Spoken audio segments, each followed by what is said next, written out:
Hi everyone, welcome to Kushal institute.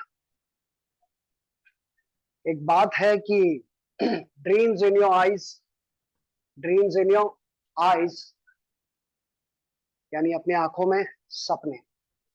अगर आपके आंखों में सपने हैं और उन सपनों को पूरा करना चाहते हैं तो दिल से कोशिश करनी पड़ेगी। आज महाराष्ट्र डे है। महाराष्ट्र डे के पावन पर्व पर, महान पर्व पर आप सबको बहुत बहुत शुभकामनाएं। और आज महाराष्ट्र डे के महान पर्व पे महाराष्ट्र के सभी SYGC कॉमर्स की पढ़ाई करने वाले बच्चों का कुशल इंस्टीट्यूट में स्वागत है। ये हमारा SYGC कॉमर्स का बैच चल रहा है पिछले 20 दिनों से। आज से पहले 20 लेक्चर्स हम ऑलरेडी डिलीवर कर चुके हैं। पिछले 20 लेक्चर्स में हमने अकाउंट्स का, बुक कीपिंग एंड अकाउंटेंसी आपका सब्जेक्ट है, उसका एक चैप्टर खत्म किया, चैप्टर नंबर 7, जिसका नाम है bills of exchange. Bills of exchange is a lengthy chapter, बड़ा चैप्टर, टाइम कंज्यूमिंग चैप्टर है, इसलिए पूरे 20 दिन लगे। लेकिन 20 दिन में हमने उसको पूरा डिटेल में गवर्नमेंट टेक्स्ट बुक से एक एक चीज लेकर, एक एक सेंटेंस पढ़ के, ऑब्जेक्टिव्स लेके, प्रॉब्लम्स लेके उस चैप्टर को हमने खत्म किया, डिटेल में पढ़ा। और उतने ही डिटेल में आज हम कुछ नया शुरू करने जा रहे हैं महाराष्ट्र डे के महान पर्व पे। So dreams in our eyes and pride in our heart, today is the day to make a different start. Marathi में ट्राय करता हूं। डोळ्यात घेऊन स्वप्न आणि मनात घेऊन गर्व। Sorry if I am wrong, अगर कोई वर्ड गलत हो तो बताना। डोळ्यात घेऊन स्वप्न आणि मनात घेऊन गर्व, करूया नवीन सुरुवात, कारण आज आहे महापर्व, आज आहे महापर्व। धन्यवाद। मेरा नहीं है, चुराया हुआ है।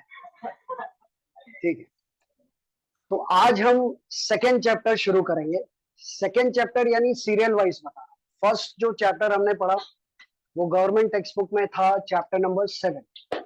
आज जो हम शुरू करेंगे वो हमारा सीरियल नंबर 2 है, बट गवर्नमेंट टेक्स्ट बुक में उसका नंबर है चैप्टर नंबर 8। ठीक है, शुरू करते हैं फिर से, लेकर अपने अपने भगवान का नाम। बोलो Ganpati Bappa Morya. So let's begin, let's start the chapter. Serial number 2 इसलिए कि हमारा ये वैकेशन बैच जो चल रहा है उसका ये सेकंड चैप्टर है। लेकिन गवर्नमेंट टेक्स्ट बुक में अगर आप सबके पास इंडेक्स हो, इंडेक्स, तो सबसे पहले इंडेक्स में आप देख सकते हैं चैप्टर नंबर 8 होगा। Is it chapter number 8? Confirm? जहां पूछा जाए वहां रिप्लाई कर सकते हैं। You have to observe the silence, लेकिन जब कुछ पूछूं वहां भी चुप रहोगे तो मजा नहीं आएगा। तो थोड़ा रिएक्शन दोगे तो और अच्छा एक्शन मिलेगा। तो चैप्टर नंबर 8 आपको दिखाई दे रहा है। चैप्टर नंबर 8 का क्या नाम है? Company accounts.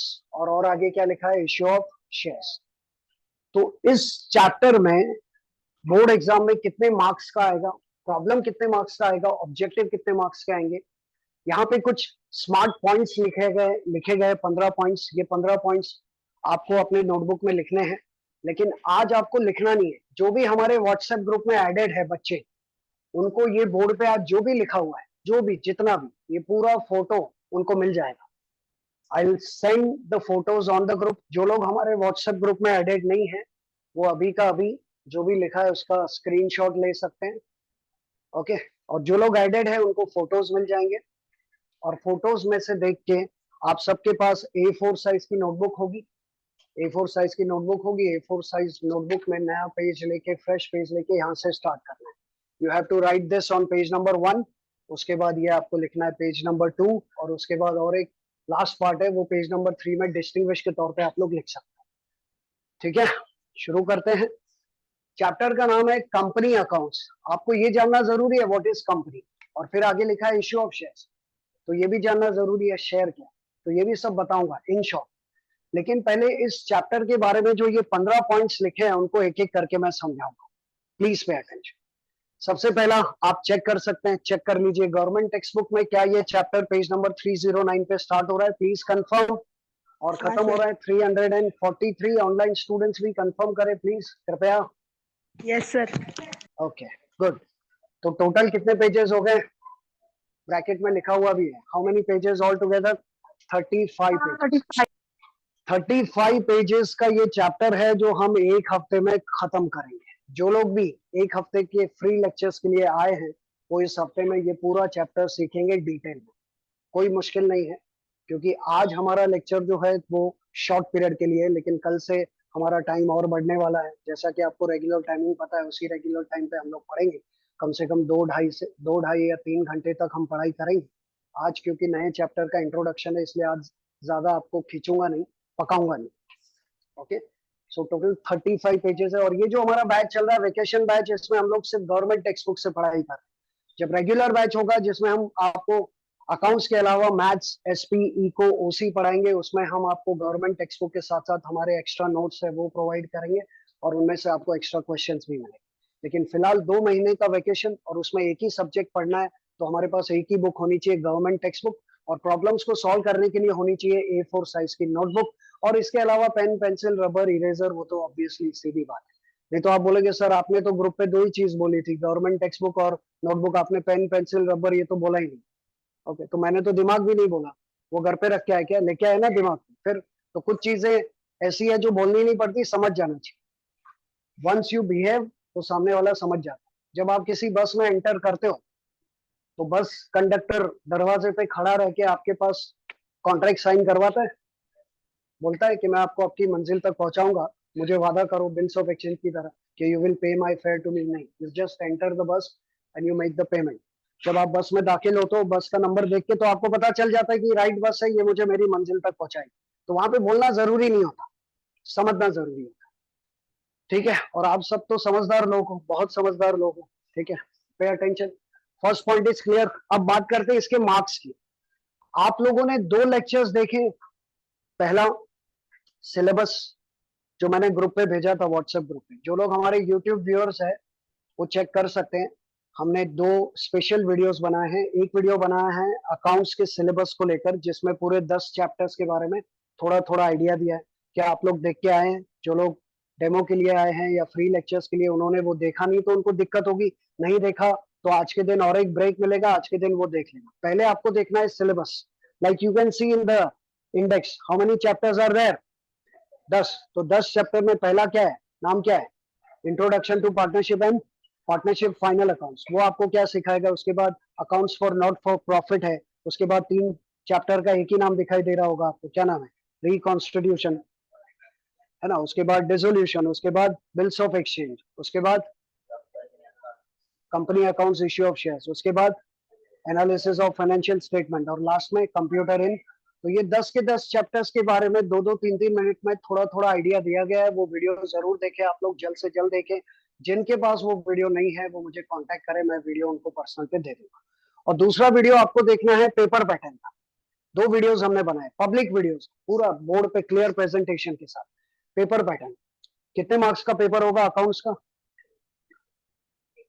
बोर्ड जो 20 मार्क्स का 80 भी होगा वो तो अलग, कॉलेज से 80 मार्क्स का होगा। तो 80 मार्क्स का जो पेपर पैटर्न होगा उसमें पहला क्वेश्चन होगा ऑब्जेक्टिव्स, जिसमें आपको 5-5 मार्क्स के 4 क्वेश्चन आएंगे, और वो चारों कुछ भी आ सकते हैं। उसके बाद सेकंड जो है वो एक प्रॉब्लम या तो एडमिशन में से आएगा, दूसरा रिटायरमेंट, दोनों में से एक करना है। थर्ड रेजोल्यूशन में से आएगा और बिल्स ऑफ एक्सचेंज, उसमें से एक करना है। फोर्थ, आइए यहाँ, ये जो चैप्टर हम सीखेंगे जिसका नाम है company account, issue of shares, इसमें से बोर्ड एग्जाम में ऑब्जेक्टिव जो कि क्वेश्चन नंबर 1 में होगा, कितने मार्क्स का? 1 मार्क का ऑब्जेक्टिव है। 1 मार्क का ऑब्जेक्टिव इसलिए कि एक्सक्यूज,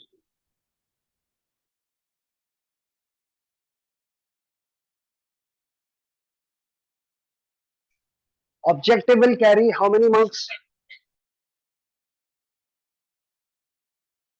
1 mark. अब आएगा आपको board paper question number 4। Board का पेपर है उसमें question number 4। I am talking about board paper.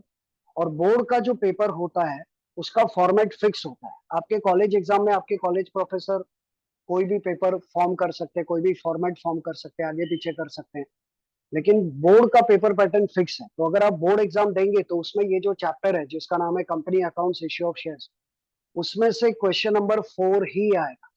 और क्वेश्चन नंबर 4 में आपके पास 2 ऑप्शन है। Board problem question number 4, it will carry how many marks? 8 marks. और उसके सामने ऑप्शन में क्या रहेगा, दो प्रॉब्लम्स होंगे क्वेश्चन नंबर 4 में। You have to solve any one, जिसमें से पहला होगा इश्यू ऑफ शेयर्स और दूसरा this problem is optional against the theory question of computer in accounting. आपका 10वां चैप्टर क्या है, तो एक थियरी क्वेश्चन आएगा कंप्यूटर इन अकाउंटिंग में से 8 मार्क्स का, और एक आएगा आपको 8 मार्क्स का प्रॉब्लम इश्यू ऑफ शेयर्स में से। बोलो क्या करना पसंद करोगे, प्रॉब्लम सॉल्व करना पसंद करोगे या थियरी क्वेश्चन? प्रॉब्लम, अकाउंट्स है तो प्रैक्टिकल आना चाहिए। प्रॉब्लम्स में आपको 8 में से 8 मिल जाएंगे, लेकिन ये जो ऑब्जेक्टिव्स सॉरी ये जो थियरी क्वेश्चन है 8 मार्क्स का, उसमें कंप्यूटर के अलग अलग सॉफ्टवेयर को लेकर, इंपॉर्टेंस ऑफ कंप्यूटर सॉफ्टवेयर और उसके फीचर्स पूछे जाएंगे, तो उसमें चांसेस कम है कि आपको 8 में से 8 मिले। So if you want to observe full marks तो ये इश्यू ऑफ शेयर्स आपको हेल्प करेगा, 8 में से 8 दिलाएगा और 8 मार्क का ऑब्जेक्टिव भी पूरा 1 मार्क मिलेगा। I guarantee you, I assure. ठीक है, 3 बातें 4 बातें क्लियर हो गई, 1 2 3 4। पांचवा पॉइंट, अब यहां से हमारी पढ़ाई शुरू होती है। चैप्टर का नाम लिखा है कंपनी अकाउंट्स, आगे लिखा है इश्यू ऑफ शेयर्स। तो हम सबको ये जानना जरूरी है व्हाट इज कंपनी। आपको पता है इंडस्ट्रियल रेवोल्यूशन कब हुआ था? Anyone nose? एफआईजीसी वाले जो पढ़े मेरे पास भूल गए? Industrial revolution took place in England in the year 1760। Industrial revolution कहां पे हुआ सबसे पहले, कौन से देश में? इंग्लैंड में। कौन से ईयर में?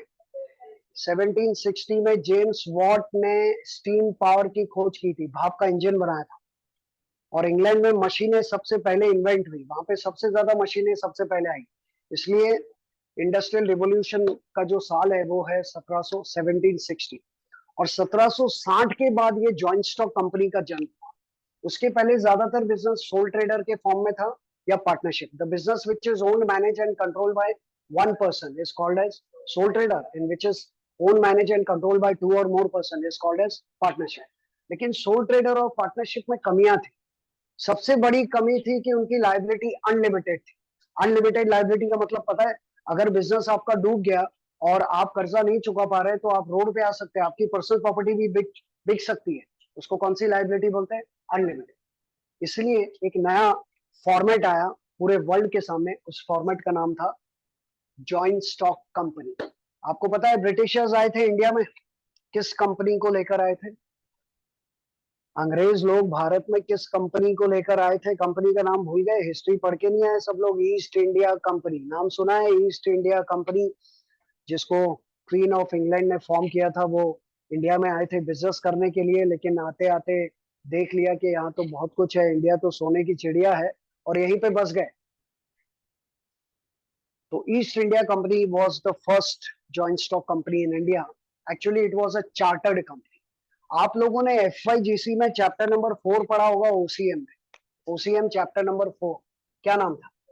Forms of business organization. वहां पे आपने पढ़ा होगा sole trading concern, partnership firm, joint stock company. Joint stock company के टाइप्स पढ़े होंगे आपने।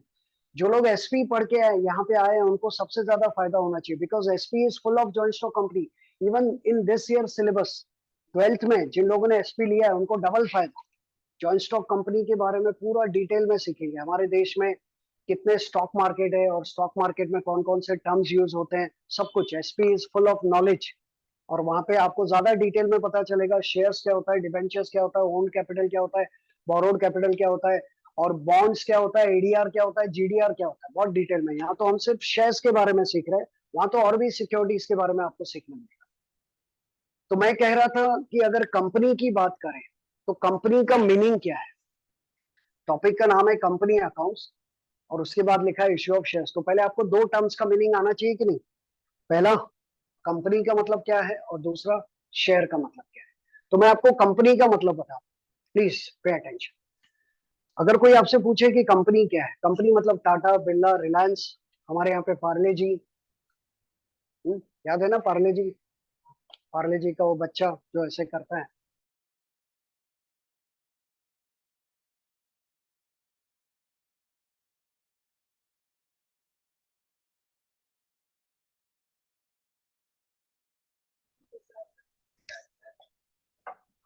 ओके, तो ध्यान से सुनो अभी। अगर आपसे पूछा जाए व्हाट इज कंपनी, तो अभी जो मैंने नाम लिया, टाटा, बिरला, रिलायंस, है ना, ये सब क्या है? कंपनियां हैं। शार्क टैंक देखते हो कि नहीं? शार्क टैंक में हर कोई आता है तो वो अपनी कंपनी खोल के आता है। Company can be A private limited, public limited. नहीं देखते हो तो देखना चाहिए। कॉमर्स के बच्चों को तो देखना ही चाहिए। सोनी लिव के ऐप में जाके चाहिए तो अगर एपिसोड्स खत्म हो गए तो ऐप डाउनलोड करके देखना बहुत जरूरी है। It is a must. बहुत सारी बातें पता चली। नेटवर्थ क्या होता है, बिजनेस का वैल्यूएशन कैसे पता लगा, what is GP ratio, what is NP ratio, what is revenue, what is net revenue, GST, इस सबके बारे में सीखना पड़ेगा। पढ़ाई करनी है तो दिल से होती है, खाली नाम के लिए ऊपर ऊपर से पढ़ के पास होना काफी नहीं है। तो वहां पर सब लोग कैसे कंपनी लेके आते हैं, तो सवाल उठता है कंपनी का मतलब क्या है। लोग अक्सर, जो लोग कंपनी में काम करते हैं, आपके पेरेंट्स अगर किसी कंपनी में काम करते होंगे या आपके पहचान के कोई भी बंदा अगर कंपनी में काम करता होगा तो वो कहता है कि हमारी ये कंपनी है, हमारी कंपनी बहुत अच्छी है, एक्सक्यूज मी, हमारी कंपनी वर्कर्स का बहुत ध्यान रखती है। क्या कंपनी है, तो बात ऐसे कर रहे हैं जैसे कंपनी नहीं कोई सुंदर सी महिला है। बात ऐसे कर रहे हैं कंपनी वर्कर्स का बहुत ध्यान रखती है, कंपनी ने बहुत बड़ा टेंडर साइन किया।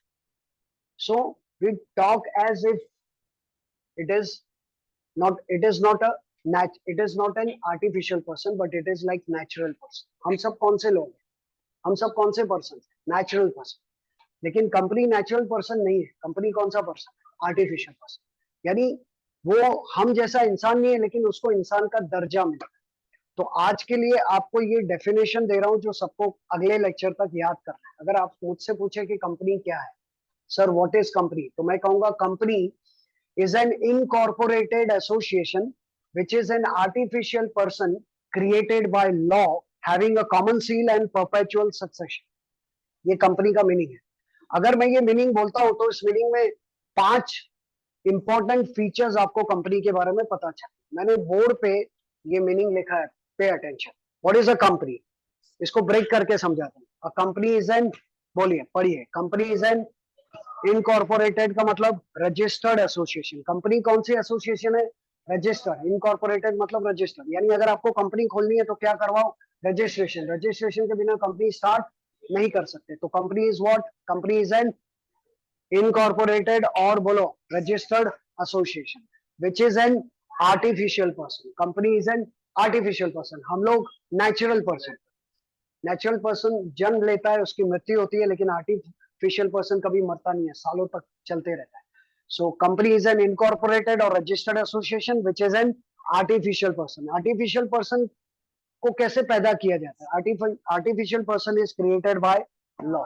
हमको हमारे माँ बाप जन्म देते हैं, लेकिन आर्टिफिशियल पर्सन को कौन जन्म देता है, law. It is created by law having a common seal. Her company की क्या होती है, कॉमन सील। और क्या होता है, परपेचुअल सक्सेशन। हर कंपनी के पास दो बातें होती है, एक है कॉमन सील और एक है परपेचुअल सक्सेशन। कॉमन सील क्या होता है, कॉमन सील होता है कंपनी का सिग्नेचर।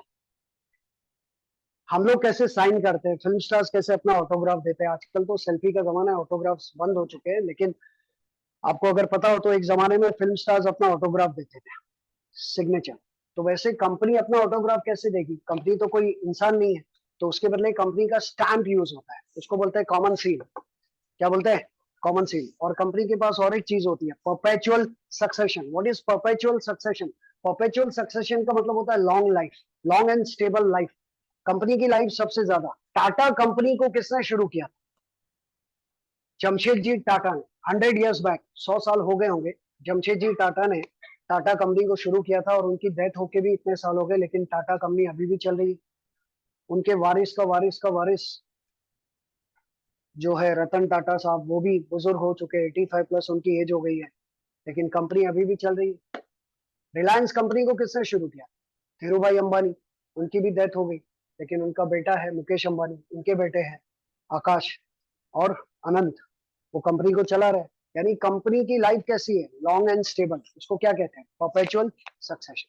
आप चैप्टर पढ़ रहे हो company accounts, issue of shares, तो आपको कंपनी के बारे में इन शॉर्ट तो मालूम होना चाहिए। ठीक है, तो एक बार मेरे साथ सब लोग रिपीट करेंगे। ऑफलाइन स्टूडेंट्स, ऑनलाइन स्टूडेंट्स अपने आप को म्यूट रखें, रिपीट करेंगे। व्हाट इज कंपनी, मैं आपसे पूछ रहा हूँ, व्हाट इज कंपनी, बोलो। A company is an incorporated or registered association which is an artificial person created by law having a common seal and perpetual succession। all the 5 points are clear। पहला point, company क्या है, incorporated या registered association, उसका registration करना पड़ता है। उसके लिए कानून बना है 2013। पहले ओल्ड ओल्ड जितने भी कानून थे वो अब बदल के एक ही एक्ट चल रहा है इंडिया में, कंपनीज एक्ट 2013। उसके तहत आपको रजिस्ट्रेशन करने के लिए आरओसी के पास जाना पड़ेगा, ROC, registrar of company.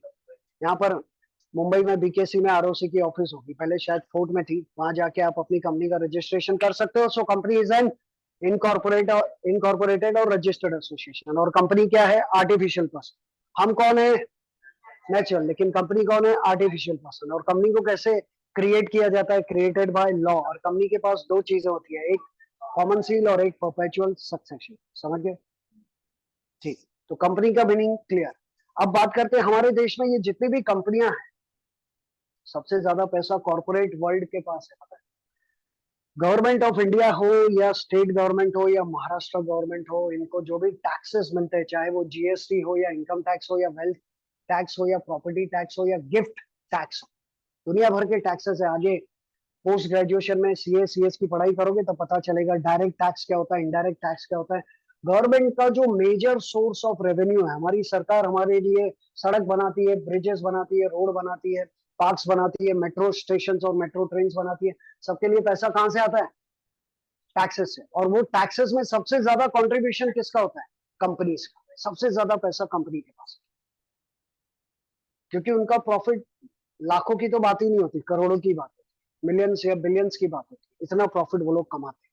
Okay, तो इसलिए उनके ऊपर नजर रखना जरूरी है। और कंपनी में ज्यादातर कौन इन्वेस्ट करता है? पब्लिक, हम जैसे आम लोग, स्मॉल इन्वेस्टर्स जिनके पास 10-20 हजार रुपए है, वो भी कंपनी में पैसा इन्वेस्ट करता है। तो उसका इन्वेस्टमेंट सेफ होना चाहिए, उसका पैसा डूबना नहीं चाहिए। तो उसके पैसे पे मतलब उस कंपनी के ऊपर स्ट्रिक्ट कंट्रोल होना चाहिए, नजर रहनी चाहिए। तो उसके लिए हमारे देश में उसका कानून है। Please pay attention. At present जो इंडिया में कानून चल रहा है, at present in India all the companies are govern. जितने भी कंपनीज है उनको कौन गवर्न करता है, कंट्रोल करता है, रेगुलेट करता है? By the companies act 2013। आपको याद है पार्टनरशिप का कौन सा एक्ट है? इसके पहले बताया गया, पार्टनरशिप का एक्ट है Indian partnership act 1932। Soul trader का कोई एक्ट नहीं है, पता है ना? सोल ट्रेडर का कोई एक्ट नहीं है, इसलिए जिसको जहां जगह मिले बाकड़ा डाल के बिजनेस शुरू कर सकता है, कर सकता है। लेकिन पार्टनरशिप में बिजनेस करना है तो इंडियन पार्टनरशिप एक्ट 1932 फॉलो करना पड़ेगा। कंपनी शुरू करनी है तो कंपनीज एक्ट 2013 को फॉलो करना पड़ेगा। तो कंपनी को लेकर ये दो बात है, ठीक है? कंपनी के मालिक कौन होते हैं? अब कंपनी कौन है? Artificial person. Artificial person natural person की तरह चल तो नहीं सकता। अब मैं यहाँ पे जा रहा हूँ, लेफ्ट में जा रहा हूँ, ये मैं नीचे उतर गया और मैं फिर से ये ऊपर आ गया, मैं अपनी मर्जी से चल फिर सकता हूँ जब तक जिंदा हूँ, ऑफ कोर्स। कंपनी तो जिंदा होते हुए भी अपनी मर्जी से चल फिर नहीं सकती, उसको चलाने वाले लोग होने चाहिए, उसको चलाने वाली टीम होनी चाहिए। तो कंपनी को चलाने के लिए सबसे पहले उसके मालिक आगे आते हैं, कंपनी के ओनर्स। हालांकि वो ओनर्स कंपनी को मैनेज नहीं करते, मैनेज करता है बोर्ड ऑफ डायरेक्टर्स। कंपनी को मैनेज कौन करता है? Board of directors, CEO, CFO, CO, अलग टाइप के सब मैनेजमेंट में लोग होते हैं जो उस कंपनी को चलाते हैं। लेकिन कंपनी को शुरू करने के लिए पैसा चाहिए और वो पैसा देते हैं share holders. See the next point, the owners of the company. Next point, the owners of the companies are called as share holders. Company क्या है समझ गए? कंपनीज एक्ट कौन सा है समझ गए? कंपनी के मालिक को क्या कहा जाता है? Share holders. The owners are called as share holders. और शेयर होल्डर्स को शेयर होल्डर्स क्यों कहा जाता है? शेयर होल्डर्स को शेयर होल्डर्स क्यों कहा जाता है? क्योंकि वो शेयर खरीदते हैं। क्या खरीदते हैं? शेयर। आपने प्रॉपर्टी खरीदी तो आपको क्या कहा जाएगा? Property holder. क्या कहा जाएगा? Property holder. तो आपने शेयर खरीदा तो उसको क्या कहा जाएगा? Share holder. तो शेयर क्या है? शेयर है कंपनी के शेयर कैपिटल में आपका हिस्सा। शेयर का मतलब ही बताऊंगा आपको, पहले कंपनी अच्छे से समझ लो। तो कंपनी का मीनिंग समझने के बाद, कंपनीज एक्ट समझने के बाद, कंपनी के मालिकों को शेयर होल्डर्स कहा जाता है। और शेयर होल्डर्स जो है उनका कंपनी के कैपिटल में हिस्सा होता है। कंपनी का जो कैपिटल है ना उसको शेयर कैपिटल कहते हैं। आप सबने बैलेंस शीट बनाई है एफआईजीसी में, देखिए बैलेंस शीट। अकाउंट्स में बैलेंस शीट में लायबिलिटी साइड पे फर्स्ट आइटम क्या होती है? कैपिटल। सोल ट्रेडर अकेला बिजनेस में पैसा डालता है, सोल ट्रेडर अकेला बिजनेस में पैसा डालता है, उसको कहते हैं प्रोप्राइटर्स कैपिटल। पार्टनर्स मिलके पैसा डालते हैं, उसको कहते हैं पार्टनर्स कैपिटल, और शेयर होल्डर्स जो मिलके पैसा डालते हैं उसको बोलते हैं शेयर कैपिटल। क्या बोलते हैं? Share capital. See the next point. कोई पॉइंट मिस तो नहीं हुआ? सारे पॉइंट्स क्लियर है? Okay. The capital contributed by share holders is called as share capital or owned capital. Why is it called as owned capital? Because it is contributed by owners. अगर आपको business करना है ना, दो तरह का capital चाहिए, एक ओन्ड कैपिटल और एक बोरोड कैपिटल। ओन्ड कैपिटल आपने देखा होगा शार्क टैंक में, वो लोग इक्विटी खरीदते हैं। इक्विटी मतलब ओनर और कभी कभी डेट देते हैं। डेट देखा है ध्यान से? तो डेट मतलब लोन। बिजनेस करने के लिए दो तरह का कैपिटल होता है, एक ओन्ड कैपिटल और एक बोरोड कैपिटल। हम लोग यहाँ पे किसकी बात कर रहे हैं? ओन्ड कैपिटल की। Share share capital is the owned capital, याद रखिए। So the capital contributed by share holder is called as share capital or owned capital. Any doubts about these points 1 2 3 4 5 6 7 and 8? ये आठों पॉइंट्स को लेकर कोई doubt? All clear? Online students आपको? Yes sir. आप लोग इसका स्क्रीनशॉट ले सकते हैं जो लोग ग्रुप में एडेड नहीं है, ठीक है?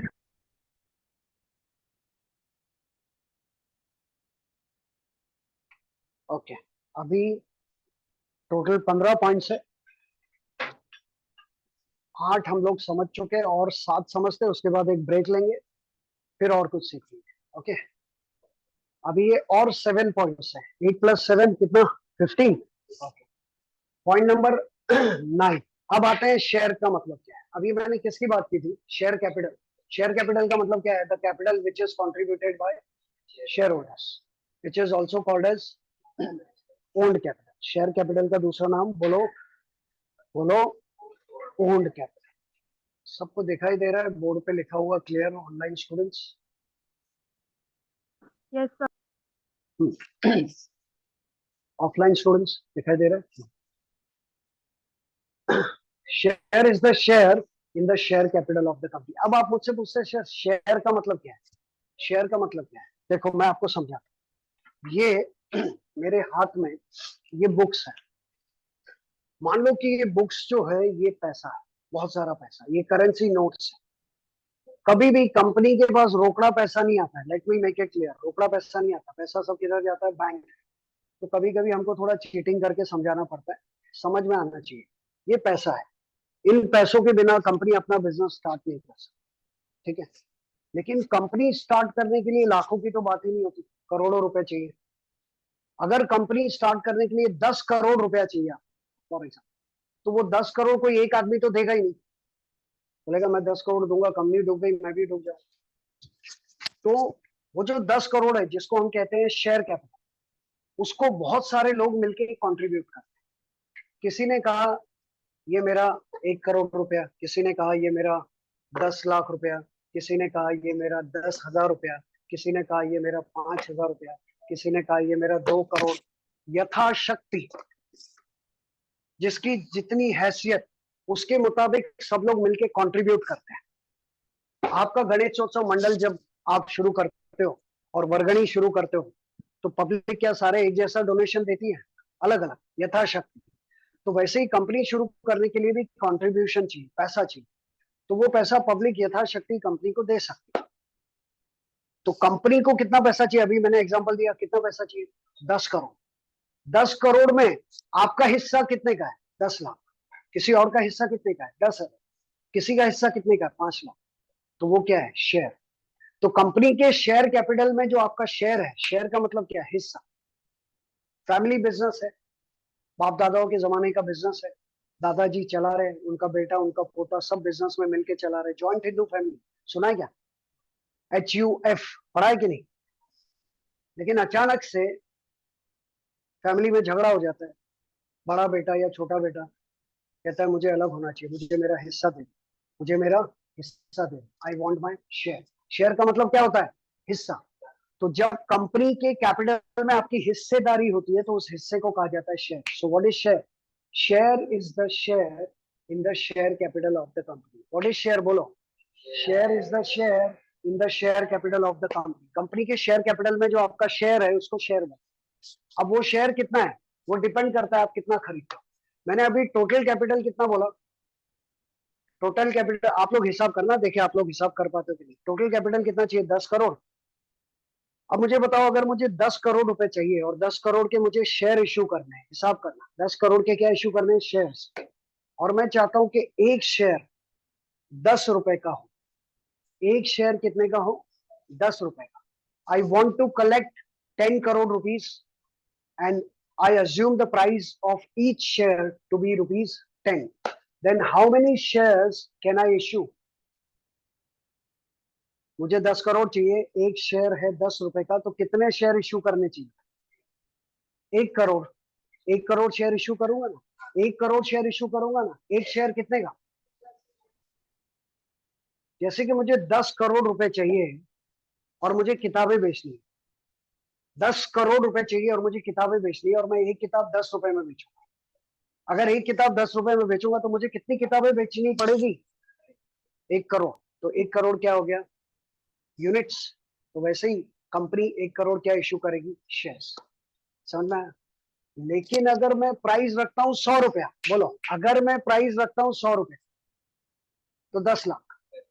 अगर मैं 100 रुपया प्राइस रखता हूं तो कितने में इश्यू, कितने शेयर्स इश्यू करूंगा? 10 लाख, क्योंकि 10 लाख इंटू 100 कितना होगा? 10 करोड़। अब वो कंपनी पे डिपेंड करता है कि वो अपना एक शेयर 10 रुपए में इश्यू करे या 100 रुपए में या 5 रुपए में या 10 रुपए में या 8 रुपए में या 12 रुपए में। उसकी दो वैल्यूज होती है, एक प्रिंटेड वैल्यू होती है, एक मार्केट वैल्यू होती है, एक इश्यू प्राइस भी होता है, अलग अलग वैल्यूज होती है, वो भी अभी आपको पता चलेगा। ये जो फर्स्ट पार्ट है ना, ये जो भी लिखा हुआ है, ये आपके पास जीटीबी में कहीं भी नहीं। आप सबको ये नोटबुक में बहुत अच्छे से लिखना है और अगले लेक्चर तक याद करके आना है, स्पेशली द मीनिंग, डेफिनेशंस, ये सब आपके लिए बहुत जरूरी है। एसपी वाले तो एसपी में डिटेल में पढ़ेंगे, मैथ्स वालों को नहीं पढ़ने मिलेगा। तो इस तरह से पढ़ाया जा रहा है कि मैथ्स वालों को भी फायदा हो। ठीक है, चला आता मला सांगा, शेयर म्हणजे, share is the share in the share capital of the company. इसमें कोई कंफ्यूजन नहीं, बोले क्या पता है शेयर इज द शेयर, तो इसका मतलब यही है, share is the share in the share capital company की। कंपनी के शेयर कैपिटल में जो आपका शेयर होता है ना, उसको शेयर बोलते हैं, simple. Share is the share in the share capital of the company. अब आप शेयर्स खरीदोगे, आप अपना पैसा बैंक में रखते हो, बैंक आपको क्या देती है? आप अपना पैसा बैंक को देते हो, बैंक आपको क्या देती है? इंटरेस्ट। तो वैसे ही आप अपना पैसा शेयर में डालोगे तो कंपनी आपको क्या देगी? डिविडेंड। क्या देगी? Dividend. The return which is payable to the share holder is called as dividend. See the next point, the company pays dividend to the share holders. लेकिन पता है डिविडेंड की खास बात, आप अपना पैसा बैंक में रखोगे तो 101%, 100% आपको इंटरेस्ट मिलेगा। लेकिन आप अपना पैसा शेयर्स में इन्वेस्ट करोगे तो गारंटी नहीं है कि डिविडेंड मिलेगा। यानी dividend is unstable income, it is fluctuating income. देखो क्या लिखा है, dividend is paid by the company only when it earns profit. Dividend कब मिलेगा? Only when the company earns profit. If the company is incurring losses, you won't receive any dividend because you are the owner. You are the owner.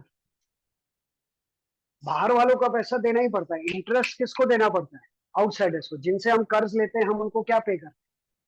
जिनसे हम loan लेते हैं उनको हम क्या पे करते हैं? इंटरेस्ट। तो वो तो देना ही पड़ेगा, चाहे बिजनेस प्रॉफिट में जाए या लॉस में। लेकिन हम अपना खुद का पैसा डालते हैं, वो गारंटी है कि हमको वापस मिलेगा नहीं। तो इसलिए डिविडेंड किसको मिलता है? ओनर्स को, और इसकी गारंटी नहीं है। So dividend depends upon profit. So dividend is paid by the company only when it earns profit. तो ये तीन बातें समझ में आई शेयर्स के बारे में। Share is the share in the share capital of the company. आपको घर जाके कोई पूछा आज क्या पढ़ के आए, आप कहोगे issue of shares, company accounts, issue of shares. और उसने पूछा दो सवाल, कंपनी क्या है? कंपनी अकाउंट्स मतलब कंपनी के अकाउंट्स। कंपनी अकाउंट्स का ये एक छोटा सा हिस्सा है, क्या नाम है? Issue of shares. Company accounts इतनी मोटी सी बुक आएगी, 1000-1200 page. Issue of shares, issue of debentures, bonds, final accounts, पता नहीं दुनिया भर के चैप्टर्स, उसमें से एक छोटा सा हिस्सा आपके सामने है जिसका नाम है इश्यू ऑफ शेयर्स। तो कोई पूछेगा कंपनी का मतलब क्या, तो बोल पाओगे company is an incorporated or registered association which is an artificial person created by law having a common seal and. और क्या सीखा? Issue of shares. तो शेयर्स का मतलब क्या है? तो बोलेगा share is the share in the share capital of the company. Share capital क्या है? The capital which is contributed by the share holder. Share holders कौन? Owners of the company. Share में इन्वेस्ट करोगे क्या मिलेगा? डिविडेंड। गारंटी है मिलेगा नहीं, because it depends upon profit. It depends upon profit. क्या पैकिंग करना है गाँव जाने का टेंशन है? अब पूरा दिन है, ध्यान देगा। अब आते हैं टाइप्स। शेयर्स के दो टाइप्स होते हैं। आप जो शेयर्स खरीदोगे ना, उसके दो टाइप्स है। एसपी वालों को पूरा डिटेल में चार्ट के साथ, पैराग्राफ के साथ, डिस्टिंग्विश के साथ एसपी में पढ़ने मिला है। मैथ्स वालों के पास नहीं है, इसलिए मैंने यहाँ पे एक्स्ट्रा नोट्स के तौर पे दिया है। इसको सीखे बिना मजा नहीं आएगा। शेयर्स दो टाइप्स के होते हैं। There are two types of shares. Shares के नाम देखिए। पहला इक्विटी शेयर और दूसरा। अब इन दोनों शेयर्स में फर्क क्या है, उसके लिए अलग से यहाँ पर ये पूरा ब्लू लेटर्स में दोनों का डिस्टिंग्विश मैंने बोर्ड पे लिखा है। वो मैं आपको ब्रेक के बाद समझाता हूँ। फिलहाल इतना याद रखो, दो टाइप्स के शेयर्स हैं। कौन से दो टाइप्स के बोलो? Equity shares and preference shares. Equity shares को ऑर्डिनरी शेयर्स भी कहते हैं, ये मैं आपको बताऊँ। तो शेयर के बारे में, share is the share in the share capital of the company. Company dividend pay करती है, dividend depends upon profit, and there are two types of shares, equity shares and preference shares. ये आखिरी दो बता रहा हूँ, ध्यान से सुनना।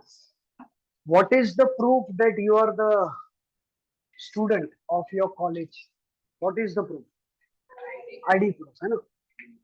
आप अपने कॉलेज के स्टूडेंट हो या कहीं भी काम भी करते हो तो आईडी प्रूफ होता है। इंडियन सिटीजन हो तो उसका भी आईडी प्रूफ। तो वैसे ही what is the proof that you are the share holder? What is the proof that you are the share holder? Share certificate. What is the proof? आजकल तो शेयर्स भी ऑनलाइन में खरीदे जाते हैं, इसलिए अभी पेपर फॉर्म में लोग कम यूज करते हैं। इसको डीमैट कहते हैं, डीमैट, डीमटेरियलाइजेशन। अगर आपको शेयर्स खरीदना बेचना है 12वीं के बाद, 18 साल पूरा करने के बाद, 18 ईयर्स कंप्लीट होने के बाद, पैन कार्ड आधार कार्ड बनाने के बाद आप खुद का स्टॉक मार्केट का बिजनेस शुरू कर सकते हो। स्टॉक मार्केट की एग्जाम भी दे सकते हो। मैं तो सजेस्ट करूंगा कि एग्जाम देनी चाहिए आपको पहले, बाद में इन्वेस्ट करो। You have to understand the stock market. Stock market की लैंग्वेज आपको सीखनी पड़ेगी, भाषा आपको सीखनी पड़ेगी। भाषा मतलब कोई हिंदी मराठी गुजराती नहीं। स्टॉक मार्केट में बुल, बेयर, स्टैग एनिमल्स के नाम से बुलाया जाता है। ये बुल है, बुल मतलब सांड, बेयर मतलब भालू। अब सोचिए, एक दूसरे को लोग एनिमल्स के नाम से बुलाते हैं, लेकिन उसके पीछे रीजन पता है? बुल मतलब तेजी वाला। हर्षद मेहता को बुल कहा जाता है। जो मार्केट को पॉजिटिवली सोचता है कि मार्केट ऊपर जाएगा, उसको बोलते हैं बुल। जो सोचता है मार्केट नीचे जाएगा, उसको बोलते हैं बेयर। स्टैग, लेम डक, अलग अलग टर्म्स यूज होते हैं। तो आपको सब सीखना पड़ेगा। तो उसके लिए अलग से कोर्सेज होते हैं, एग्जाम्स होती है, आप उनको दे सकते हैं। और उसके बाद आपको बैंक में अकाउंट खोलना पड़ेगा, उसका नाम है डीमैट अकाउंट। आपने बैंक में सेविंग अकाउंट खोला होगा, करंट अकाउंट खोला होगा, फिक्स डिपॉजिट अकाउंट खोला होगा। वैसे ही एक काउंटर अलग से होगा, कभी ध्यान देना, डीमैट काउंटर। वहां पे जाके आप डीमैट अकाउंट खोलिए। उस अकाउंट में जितने भी शेयर्स खरीदोगे वो आएंगे, बेचोगे तो माइनस होंगे। और ऑनलाइन में आपके अकाउंट में पैसा भी आएगा जाएगा अकॉर्डिंग। मतलब आप एक क्लिक पे शेयर्स खरीद सकते हो, एक क्लिक पे बेच सकते हो। लेकिन उसमें फिर ये नहीं मिलेगा। हाँ, अगर आप पेपर फॉर्म में भर रहे हो, आप सब कौन से लेक्चर में बैठे हो अभी इधर? ऑफलाइन। और जो लोग यहाँ हैं वो लोग ऑनलाइन। तो ऑनलाइन ऑफलाइन में फर्क तो है ना, है कि नहीं? ऑफलाइन जो होता है वो वर्चुअल होता है, ऑनलाइन जो होता है वर्चुअल होता है, ऑफलाइन जो होता है वो फिजिकल होता है। तो ये पेपर है। It is the proof that you are the share. आपका रिजल्ट आया 10th का, सबसे पहले कौन सी कॉपी आई, ऑनलाइन के ऑफलाइन? ऑनलाइन है। लेकिन मेन सो वैसे ही प्रूफ क्या है? Share certificate. It is the documentary evidence. जब जरूरत पड़े प्रिंट आउट निकाल सकते हैं, नहीं जरूरत है तो कम आप उसको कंप्यूटर में रहने दो, चलेगा। सो हर बंदा जो शेयर खरीदता है उसको क्या मिलता है? Share certificate. Share certificate is the documentary evidence. Imagine कि मैं कंपनी हूं और आपको मैं ये शेयर्स बेच रहा हूँ। ध्यान देना, जब कंपनी को शेयर इश्यू करने होते हैं पब्लिक को, दो तरह की कंपनी होती है, प्राइवेट और पब्लिक। प्राइवेट कंपनी कभी भी अपने शेयर पब्लिक को इश्यू नहीं करती। ये जो पार्ले कंपनी है ना हमारे पास, अभी तो शिफ्ट हो गई, बंद हो गई, प्रोडक्शन बंद हो गया। मर्सिडीज का शोरूम शुरू हो गया है वहां पे, पता है ना? तो ये जो पार्ले कंपनी है, ये कौन सी कंपनी है सर? बंद नहीं हुई, शिफ्ट हुई। कौन सी कंपनी? Private limited. कौन सी? पार्ले कंपनी के शेयर्स अगर आपको चाहिए ना मार्केट में, नहीं मिलेंगे। प्राइवेट कंपनी के शेयर्स मार्केट में नहीं मिलते। वो लोग अपने दोस्तों को, फैमिली मेंबर्स को ही शेयर होल्डर बनाते, पब्लिक को नहीं। आप पार्ले कंपनी के बाहर से गुजर रहे हो और आप सोचो कि पार्ले कंपनी उसके शेयर्स आपको दे दे। पार्ले कंपनी किसी को भी नहीं देगी। लेकिन टाटा, बिरला, रिलायंस, ये सब पब्लिक कंपनी है। कौन सी कंपनी? किसी को भी अपना शेयर इशू कर सकते, राह चलते हुए। उनके एम्प्लॉइज को, उनके वॉचमैन को, सिक्योरिटी गार्ड को भी शेयर दे सकते। एनीवन। तो हम उस कंपनी के बारे में पढ़ने जा रहे हैं। कौन सी कंपनी? Public company. तो पब्लिक कंपनी शेयर इशू करने जा रही है। मैं पब्लिक कंपनी हूँ और मैं शेयर इशू करने जा रहा हूँ, आप पब्लिक हो। तो अगर पब्लिक कंपनी को शेयर इशू करना है ना पब्लिक को, तो वो 3 प्राइस पे इशू कर सकती है। ध्यान देना, इंपॉर्टेंट। ऑब्जेक्टिव में आता है ये सब, एक एक मार्क का ऑब्जेक्टिव। कितने मार्क्स का आएगा? 1 मार्क का ऑब्जेक्टिव और 8 मार्क्स का प्रॉब्लम आएगा। वो जो 1 मार्क का ऑब्जेक्टिव आएगा वो इनमें से कुछ भी आ सकता। No doubt bills of exchange जितना लेंदी नहीं है, वो तो आपको पता चल ही जाए। उसको हमने 3 हफ्तों में पढ़ा, ये हमारा 1 हफ्ते में खत्म हो गया। तो इसकी थ्योरी आज और कल आधे लेक्चर में चलेगी, सीधा परसों से हम प्रॉब्लम स्टार्ट कर सकते हैं और 4 लेक्चर में खत्म भी कर सकते हैं। इतना लेंदी नहीं है, बराबर? हाँ, ओके। तो ये क्या है बताओ आपके सामने? पेपर मत बोलना, शेयर सर्टिफिकेट। ये क्या है? Share certificate. और मैं ये आपको इश्यू करना चाहता हूँ, तो 3 प्राइस पे इश्यू कर सकता हूँ। इसके ऊपर जो छपा हुआ प्राइस रहता है, प्रिंटेड प्राइस, उसको बोलते हैं फेस वैल्यू। आपके सामने 2 टर्म्स लेके आ रहा हूं। इस पे छपा हुआ प्राइस कौन सा है? Face value. उसको नॉमिनल वैल्यू या प्रिंटेड वैल्यू भी। इसके ऊपर मैंने लिखा है कि एक शेयर 10 रुपए का है और 100 शेयर है। आई हियर बाय सर्टिफाई, उस पर लिखा होता है। सर्टिफिकेट है ना, उसकी शुरुआत किससे होती है? This is to certify. Certificate देखा होगा, स्कूल में कुछ पार्टिसिपेट किया होगा, नहीं किया होगा तो आसपास दिस इज टू सर्टिफाई लिखा होता है कि नहीं? तो रजिस्ट्रार लिख के देता है, आई हियर बाय सर्टिफाई कि ये पर्सन इतने इतने शेयर्स का मालिक है और एक शेयर 10 रुपए का है। एक शेयर, तो ये 10 रुपए इसके ऊपर छपा हुआ है ना, कौन सी वैल्यू बोलो? Face value. दूसरा नाम प्रिंटेड वैल्यू, तीसरा नाम नॉमिनल। इसके ऊपर छपा हुआ 10 रुपया है, लेकिन ये जरूरी नहीं है कि मैं आपको ये 10 रुपए में ही बेचूं। मैं 10 का शेयर आपको 20 में बेच सकता हूँ, मैं 10 का शेयर आपको 9 में बेच सकता हूँ, मैं 10 का शेयर आपको 10 में भी बेच सकता हूँ। ध्यान देना। और इस आधार पे shares can be issued eight 3 different prices. Movie देखने जाते हो, पिक्चर देखने जाते हो किसी मल्टीप्लेक्स में या सिनेमा हॉल में, तो काउंटर पे जाते हो, विंडो पे जाके टिकट खरीदते हो, तो वो विंडो वाला उतना ही पैसा लेता है ना जितना टिकट पे छपा रहता है। बोलो जल्दी, कि ज्यादा लेता है? उतना ही लेता है। टिकट पे छपा है 200 रुपया, तो आप उसको 200 रुपया देते, ठीक है। लेकिन आप पहुंचे और वहां पे बंद, हाउसफुल, हाउसफुल, तो क्या करोगे? बाहर आओगे, देखोगे कोई है क्या? तो एक बंदा दिखाई दिया, 200 का 300, 200 का 300, 200 का 300, 200 का 300 ले लिया उसने। आपको 200 का 300 में टिकट दिया, आपने खरीदा। गैर कानूनी है ब्लैक में टिकट बेचना और खरीदना भी, लेकिन इधर गैर कानूनी नहीं है, इधर व्हाइट है। मैं ब्लैक को व्हाइट में बदल रहा हूँ अभी बहुत जल्दी। 200 का 300, 200 का 300 उसने खरीदा। क्यों आपने 200 का 300 देके खरीदा? क्योंकि पिक्चर सुपर हिट, टिकट मिल नहीं रहा है, और उसने आपको टिकट दी। टिकट पे छपा कितना है? 300 कि 200? छपा हुआ 200 ही रहेगा, लेकिन बोल रहे कितना रहा है? 300। अगर आपने विंडो से खरीदी तो 200 दिए और छपा भी कितना है? 200। ब्लैक में खरीदी तो 300 दिए और छपा कितना है? 200। तीसरा ऑप्शन, जब गए 2 दिन के बाद, अफवाह फैल चुकी है, पिक्चर घटिया है, बकवास है एकदम, और आपने प्लान कर लिया था कि पिक्चर देखने जाना है, वहां गए तो पता चला पिक्चर एकदम बकवास, बोले नहीं जाना है। तो आपने फैसला किया चलो वापस चलते हैं घर पे, और घर जा रहे हो इतने में बाहर कोई बंदा खड़ा है, अरे 200 का 100 में ले लो यार, 200 का 100 में ले लो, मेरे को नहीं देखनी, आपको चाहिए क्या? आपने बोला चलो ले ही लेते, 200 का 100, 200 का 150, कम में बेचो। आपने 150 में खरीदी टिकट, उस पर छपा कितना है? 200। तीनों केसेस में छपा कितना है? अब ध्यान से सुनना। वैसे ही ये शेयर्स 10 रुपया छपा है और आपने 10 में खरीदा, कंपनी ने आपको 10 में दिया, उसको बोलते हैं इशूड एट पार। क्या बोलते हैं? इशूड एट पार।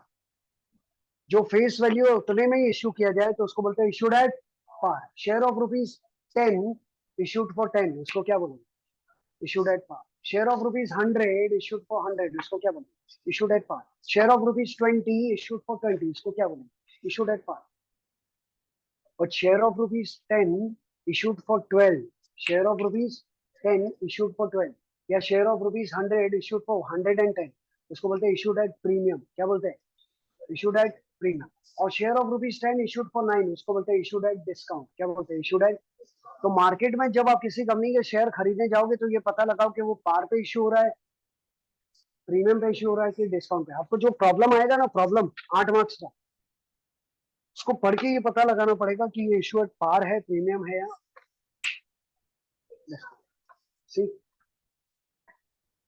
ये हमारे सामने अगला पॉइंट, इसका भी स्क्रीनशॉट ले लो जल्दी से, आधा आधा लेना पड़ेगा अगर पूरा एक कवर नहीं है ऑनलाइन स्टूडेंट्स। हाँ देखो क्या लिखा है, shares can be issued eight 3 prices, please pay attention. ये 2 पॉइंट्स और है, उसके बाद ब्रेक नहीं। 3 प्राइसेस में जो छपी हुई वैल्यू है उसको क्या बोलते हैं, और पब्लिक को बेचा जाता है उसको, तो 10 का शेयर 10 में इशू किया उसको क्या कहेंगे, इशूड एट पार। 10 का 12 में इशू किया इशूड एट, और 10 का 9 में इशू किया हो सकता है जितना छपा है उतने में ही दो तो पार, इससे ज्यादा में दो तो प्रीमियम, कम में दो तो। और डेफिनेटली 1 मार्क का ऑब्जेक्टिव इसी में से आता है, और एसपी में तो आता ही है, एसपी में तो आएगा ही। अकाउंट्स में क्योंकि 1 मार्क का ही आता है तो बहुत सारी ऑप्शन है, लेकिन एसपी में तो आएगा ही। बोलो क्लियर हुआ। चलो लास्ट पॉइंट, ब्रेक के पहले का आखिरी पॉइंट है आज का, लास्ट पॉइंट नहीं, थोड़ा और पतला पड़ेगा। कंपनी इशू करती है लेकिन पब्लिक सब्सक्राइब करती है। आई रिपीट, कंपनी इशू करती है और पब्लिक सब्सक्राइब। सब्सक्राइब का मतलब पता है क्या है, खरीदना। सब्सक्राइब मतलब परचेज। वो जो टिकट विंडो पे टिकट बेचने वाला है वो टिकट इशू करता है और आप जाके उसके टिकट सब्सक्राइब कर। तो वैसे ही कंपनी शेयर इशू करेगी तो पब्लिक क्या करेगी, सब्सक्राइब। तो ये जो सब्सक्राइब करते हैं ना, इसको बोलते हैं सब्सक्रिप्शन। क्या बोलते हैं, सब्सक्रिप्शन। वो सब्सक्रिप्शन 3 टाइप्स का होता है। देखो इधर ध्यान देना, अभी लास्ट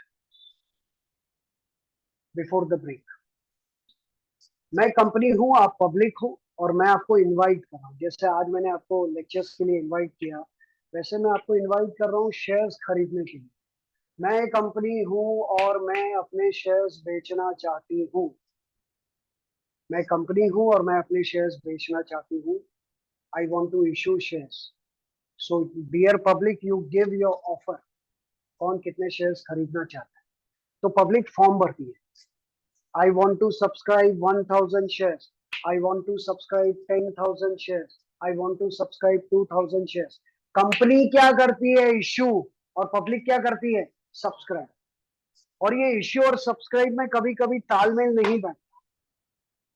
ठीक है, मैं आज, आप पब्लिक हो, मैं आज आपको के सामने एक प्रस्ताव रखने जा रहा हूं, लेकिन प्रस्ताव रखने से पहले बोर्ड मीटिंग में मेरी बोर्ड मीटिंग है, बोर्ड रूम में मेरी बोर्ड मीटिंग है, और बोर्ड ऑफ डायरेक्टर्स के तौर पे हमने डिस्कस किया। डायरेक्टर्स के साथ मेरी बातचीत चल रही है कि क्या करें, पब्लिक को कितने शेयर का ऑफर करें। तो हमने हिसाब किया कि भाई हमको 10 करोड़ रुपए की जरूरत है, और एक शेयर कितने का, 10 रुपए का। तो कितने शेयर इशू करने, 1 करोड़। या चलो एक शेयर 100 रुपए का, तो कितने शेयर इशू करें, 10 लाख। तो हमें पब्लिक को 10 लाख शेयर इशू करने हैं, ये कंपनी ने डिसाइड किया। एसपी स्टूडेंट्स को मालूम है, meeting, board meeting, agenda, resolution, FIGC में पढ़ा है। मीटिंग में जो फैसले किए जाते हैं उनको क्या कहा जाता है, रेजोल्यूशन। तो मीटिंग में डिसाइड किया गया कि हम पब्लिक को कितने शेयर इशू कर रहे हैं, 10 लाख। एक शेयर कितने का, 100 रुपए। ठीक है, अब मैं निकला ये बात अपने माइंड में लेके कि मैं आपको 10 लाख शेयर इशू कर रहा हूँ। अब आप सब लोग फॉर्म भर रहे हैं, कोई बोल रहा है मैं 50,000 शेयर खरीद रहा हूँ, कोई 10,000, कोई 5,000। जब आप सबके फॉर्म मेरे पास आए भर के, और जब मैंने उसका टोटल मारा, तो मैंने कितने शेयर का ऑफर करना था आपको, 10 लाख। लेकिन जब आपके टोटल ऑफर का टोटल किया तो मुझे एप्लीकेशन मिली 15 लाख शेयर की। कितने, 15 लाख। मतलब मैं इश्यू करना चाहता हूँ 10 लाख, लेकिन आप सब्सक्राइब करना चाहते हैं 15 लाख। इसको बोलते हैं ओवर सब्सक्राइब। क्या बोलते हैं, और मैंने इश्यू किया 10 लाख, लेकिन आप सबने फॉर्म भरा, जब टोटल किया तो पता चला 8 लाख। 2 लाख कम है, 8 लाख। उसको बोलते हैं अंडर सब्सक्राइब। क्या बोलते हैं, अंडर सब्सक्राइब। और मैंने इश्यू किया 10 लाख और आपसे ऑफर भी मिला 10 लाख, तो उसको बोलते हैं फुल्ली सब्सक्राइब। क्या बोलते हैं, फुल्ली। जैसे shares can be issued at par, premium और डिस्काउंट, वैसे ही shares can be subscribe over, सबसे पहले फुल, ओवर एंड अंडर। जितना इशू किया उतना ही है तो फुल, ज्यादा है तो ओवर, और कम है तो। जब आपके सामने बोर्ड एग्जाम में प्रॉब्लम आएगा इश्यू ऑफ शेयर्स का 8 मार्क्स का, तो आपको ये 2 बातें पता लगानी पड़ेगी कि ये शेयर्स इशूड एट पार है, प्रीमियम है या डिस्काउंट है, और ये शेयर्स फुल्ली सब्सक्राइब है या ओवर सब्सक्राइब है या under. See the term, shares can be subscribe in 3 types. 3 तरीके से आप खरीद सकते हो। इशू किया और सब्सक्राइब किया, कितने शेयर इशू किए? एग्जांपल देखो, मैंने कितने शेयर इशू किए? 10,000। और आपने खरीदे भी कितने? देखो यहाँ पे एग्जांपल है, 10,000 शेयर इशू किए, पब्लिक ने सब्सक्राइब किया 10,000, क्या बोलेंगे इसको? फुल्ली। 10,000 इशू किए, पब्लिक ने खरीदा, क्या बोलेंगे इसको? Over subscribe. और 10 के सामने 8,000, तो इसको क्या कहेंगे? अंडरस्टैंड? क्लियर हो गया व्हाट इज शेयर? शेयर के दो types, equity and preference. Share 3 price पे इशू होता है, पार, प्रीमियम एंड डिस्काउंट, और 3 तरीके से सब्सक्राइब होता है, full, under and over. Shares पे क्या मिलता है? डिविडेंड। डिविडेंड किस पे डिपेंड करता है? प्रॉफिट पे। जो शेयर्स खरीदते हैं उनको क्या कहते हैं?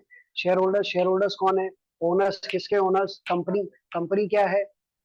Incorporated, registered association which is an artificial person created by law having common seal and perpetual succession। लेकिन फिर भी अगर आपको और डिटेल में सीखना है मैथ स्टूडेंट्स खास करके, तो लास्ट में एक नोट के तौर पे 10वां पॉइंट लिखा मैंने, ये है for detailed information about types of shares, types of issue and types of subscription refer to SP chapter number 2 and 3। SP की बुक देखोगे अगर, तो उसमें चैप्टर नंबर 3 है सोर्सेस ऑफ कॉर्पोरेट फाइनेंस, और चैप्टर नंबर 2 है सोर्सेस ऑफ कॉर्पोरेट फाइनेंस, और 3 का नाम ही है इश्यू ऑफ शेयर्स। तो एसपी वालों को तो पढ़ने मिलेगा, लेकिन मैथ्स वाले अगर चाहे तो वो बुक में से रेफर कर सकते हैं। लेकिन मैथ्स वालों को मैं ये इंसेंटिव दूंगा, जब मेरा रेगुलर बैच शुरू होगा, तब जब मैं ये टॉपिक सिखाऊंगा, तो उसमें मैं मैथ्स वालों को भी बुलाने वाला हूँ। जितनी कॉमन चीजें हैं वो मैथ्स वाले भी आके सीखेंगे डिटेल में। बोलो, all 15 points clear students? Honestly किसी को कुछ doubt? Online students everything is clear? सारे के सारे 15 पॉइंट्स क्लियर हो चुके हैं? सबको कुछ पूछना है किसी को? ऑनलाइन वालों? No sir. सब कुछ क्लियर हो गया ना? I am waiting. ठीक है, Yes, sir. Okay, let's have a break for few minutes, उसके बाद फिर से कंटिन्यू करते हैं। और एक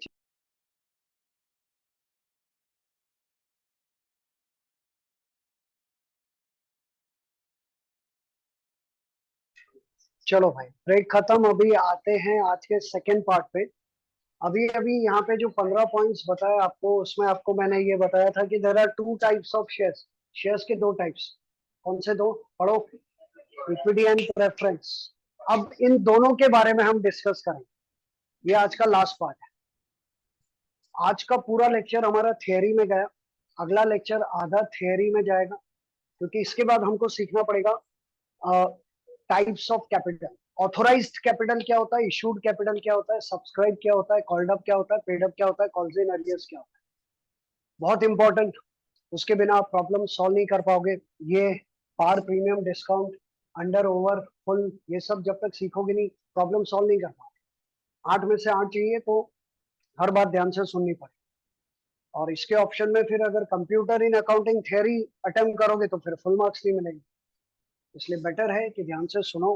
कई बार कुछ चीजें एक बार में नहीं समझ में आती, ये हमको पहले से पता होता है, इसलिए हम उसको रिपीट कर करके समझाते हैं। So please pay attention. 2 types के शेयर्स होते हैं, इक्विटी एंड प्रेफरेंस। पहले क्लियर कर देता हूँ, सब लोग इधर देखेंगे, बुक में नहीं देखना है, कहीं नहीं देखना है, इधर। मेरे राइट साइड बॉयज आप लोग बैठे हो, आपके पास इक्विटी शेयर्स है, गर्ल्स आपके पास प्रेफरेंस शेयर्स। 2 टाइप के शेयर्स। आप सबने क्या खरीदे? बोलो, आप सबने क्या खरीदे? Equity shares. गर्ल्स आपने क्या खरीदे? हाँ, ऑनलाइन स्टूडेंट्स भी, बॉयज आपके पास इक्विटी शेयर्स है। इक्विटी शेयर्स का दूसरा नाम है ऑर्डिनरी शेयर्स, और प्रेफरेंस शेयर्स का दूसरा नाम नहीं है, उनको प्रेफरेंस शेयर्स ही कहते हैं। इन दोनों में फर्क क्या है? अच्छा, दोनों में कॉमन बात क्या है? Share is the share, share is the share in the share capital of the company. Company के शेयर कैपिटल में आप दोनों की हिस्सेदारी है, इसलिए आप शेयर होल्डर हो। लेकिन आपने कौन से शेयर्स खरीदे हैं? इक्विटी। आपने, दोनों में फर्क क्या है? तो ये दोनों के डिफरेंस को लेकर, डिस्टिंग्विश को लेकर यहाँ पे 8 पॉइंट्स है, एक एक करके मैं आपको बताता हूँ। बच्चों, जब आप शेयर्स में इन्वेस्ट करते हो तो आपको रिटर्न क्या मिलता है? अभी बताया था, क्या मिलता है? डिविडेंड। ठीक है, यहाँ से स्टार्ट करते हैं। इधर देखो, आपके पास कौन से शेयर्स है? बोलो, आपके पास इक्विटी शेयर होल्डर्स, आपके पास इक्विटी शेयर्स है ना, तो उस पर आपको जो डिविडेंड मिलेगा ना, उसकी गारंटी नहीं है कि वो कितना मिलेगा। यानी कभी आपको 10% मिलेगा, कभी आपको 20% मिलेगा, कभी आपको 2% मिलेगा, कभी आपको 9% मिलेगा। गारंटी नहीं। ये सबसे पहली बात। किसके? आपके पास कौन से शेयर है गर्ल्स? आपको फिक्स डिविडेंड मिलेगा, और फिक्स डिविडेंड पहले से ही बता दिया जाएगा जिस दिन आपको शेयर बेचे जाएंगे कि आपके पास 10% प्रेफरेंस शेयर है, आपको 10% डिविडेंड मिलेगा। आपने 10 लाख के शेयर्स खरीदे, 10 लाख का 10%, 1 लाख डिविडेंड मिलेगा।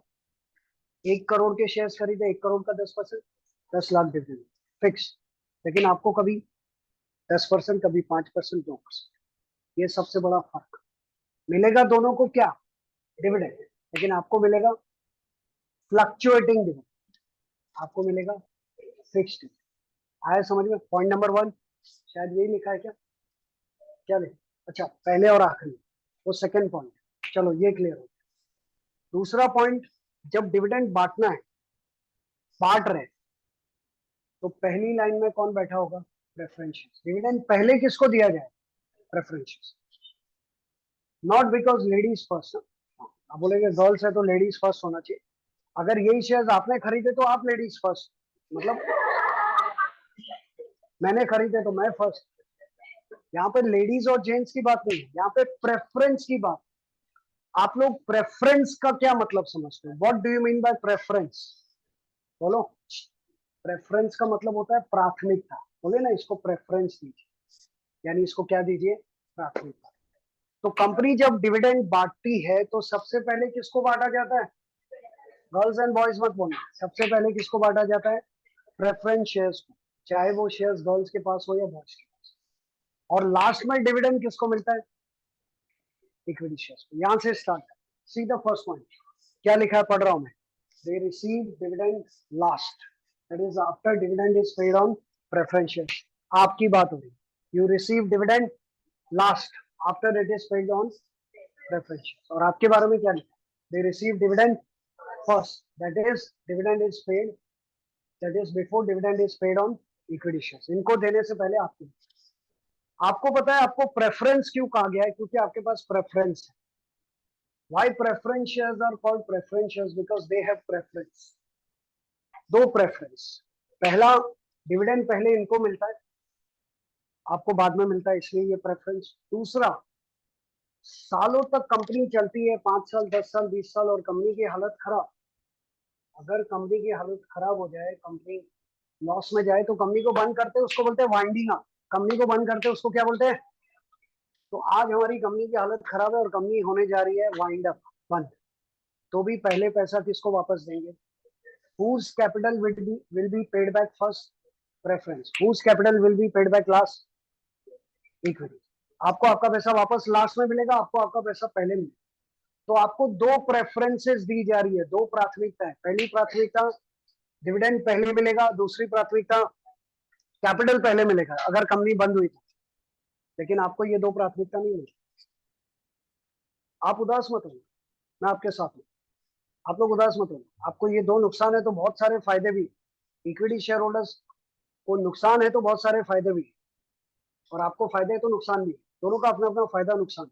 आप कोई भी शेयर्स खरीद सकते, देयर इज नो डिफरेंस कि आप चाहे एज अ बॉय खरीदो, गर्ल या लेडी या कोई भी खरीदे, सीनियर सिटीजन भी खरीदे, फायदा सबके, रूल सबके लिए बराबर।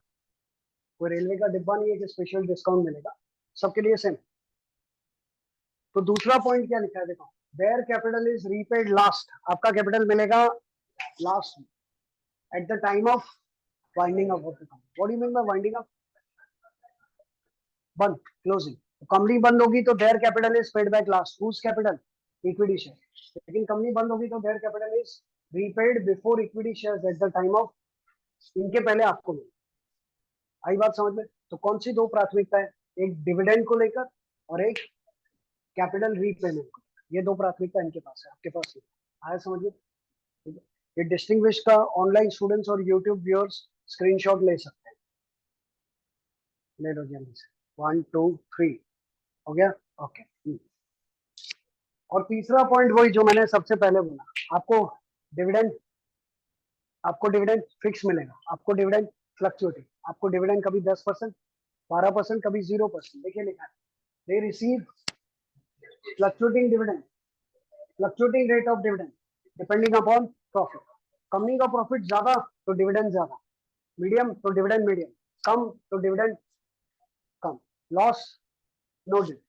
लेकिन आपको ज्यादा हो, कम हो, हायर हो, फिक्स्ड डिविडेंड। क्या लिखा है, they receive fixed rate of dividend whether the profit is more और लेस। 3 पॉइंट समझ में है।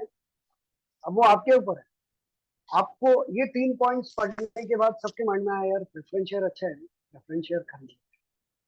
क्यों, डिविडेंड पहले मिलेगा, कंपनी बंद हो गई तो पैसा भी पहले मिलेगा, और कंपनी प्रॉफिट में कम प्रॉफिट है तो भी हमको फिक्स डिविडेंड। यहाँ तक ठीक है, लेकिन अब आगे इसके आगे का झटका देखो, इसके आगे क्या हो रहा है देखो।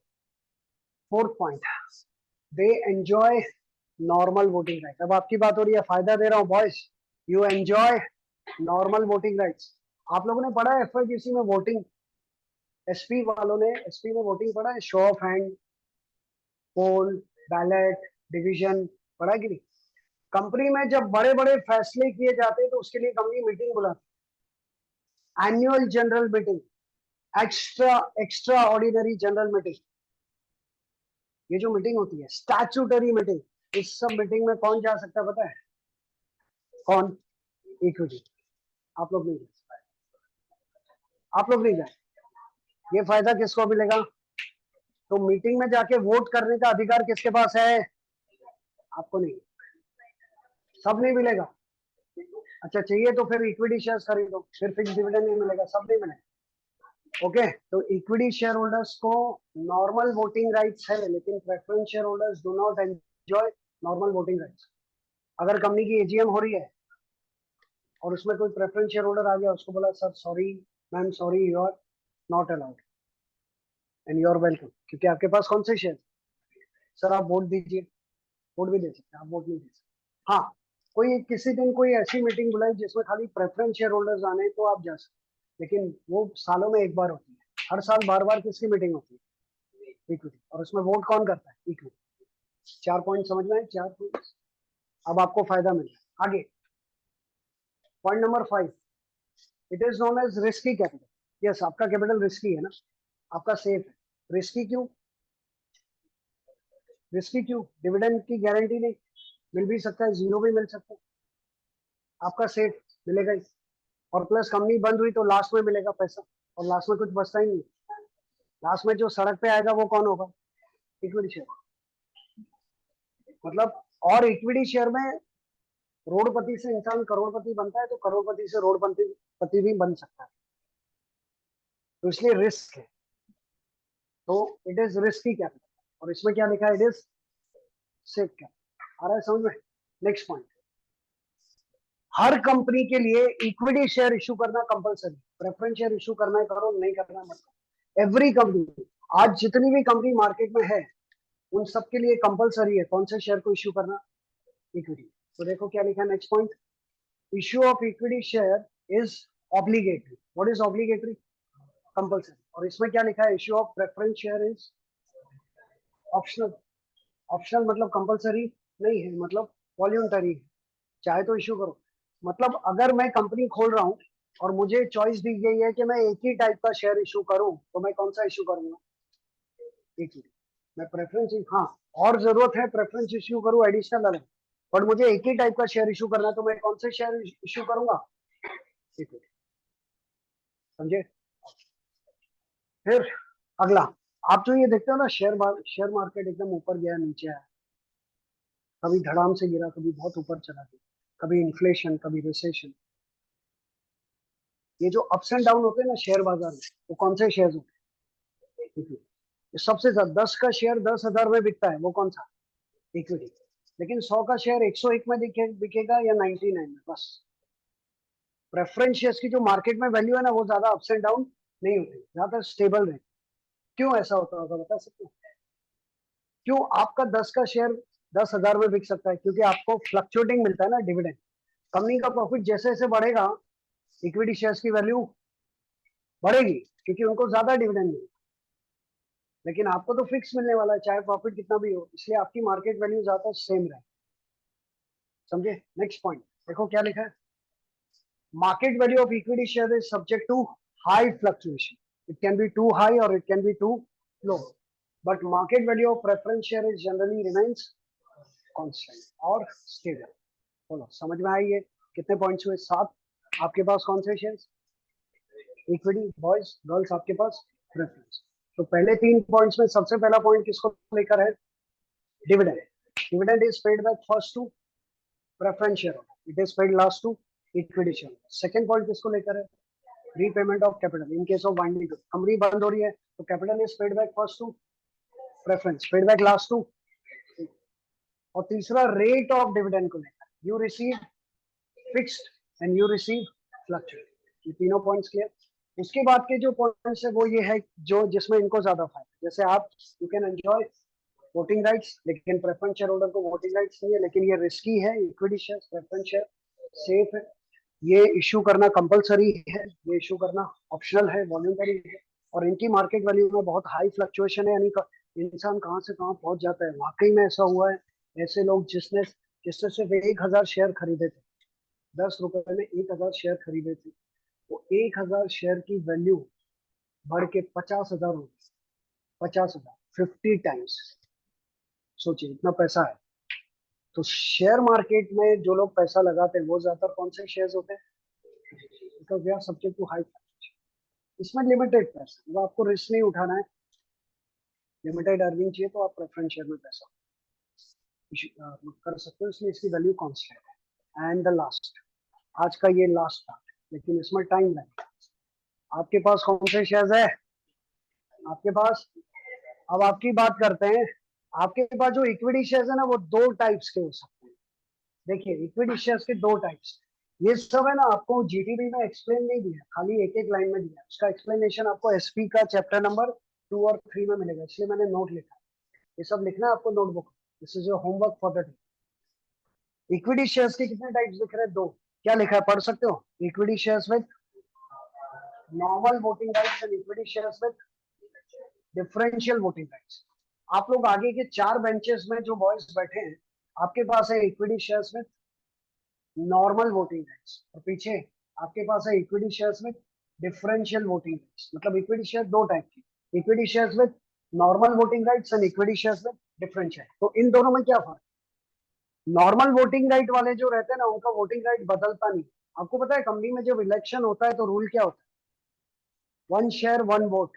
क्या रूल होता है? 1 शेयर 1 वोट. आपके पास 50 शेयर है, 50 वोट दे सकते.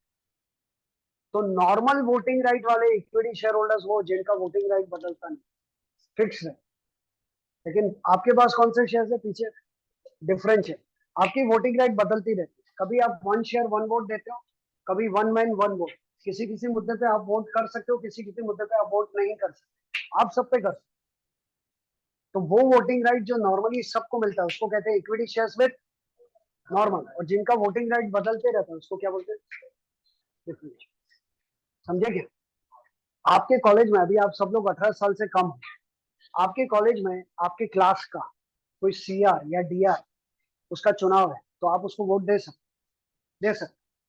लेकिन क्या आप इलेक्शन में जाके वोट कर सकते हो? नहीं. तो ये फर्क है. तो आपके वोटिंग राइट्स कहीं है कहीं नहीं है, तो उसको बोलते हैं डिफरेंशियल वोटिंग. लेकिन जो वोटिंग राइट सबको मिलते हैं, समान मिलते हैं, उसको कहा जाता है नॉर्मल वोटिंग.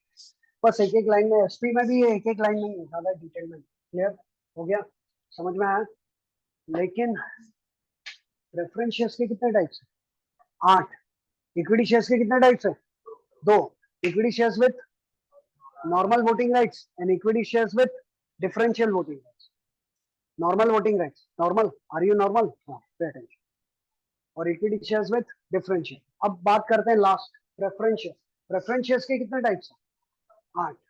अब ये 8 टाइप्स में आप सबका एग्जांपल देके फटाफट समझाता हूँ. Last for the day, please pay attention.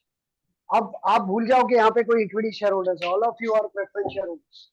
आप सब बॉयज एंड गर्ल्स सब कौन हो? इक्विटी शेयर होल्डर्स बाहर खड़े, they are waiting outside. Equity share holders are waiting outside. मेरे सामने इस वक्त आप लोग जितने भी लोग बैठे हो, ऑनलाइन अटेंड कर रहे हो, सब लोग एक ही शेयर्स है सबके पास. कौन से शेयर्स? Preference shares. लेकिन वो प्रेफरेंस शेयर्स कितने टाइप्स के हैं? 8. 2 टाइप्स का एग्जांपल देके फटाफट समझाता हूँ, ध्यान दे.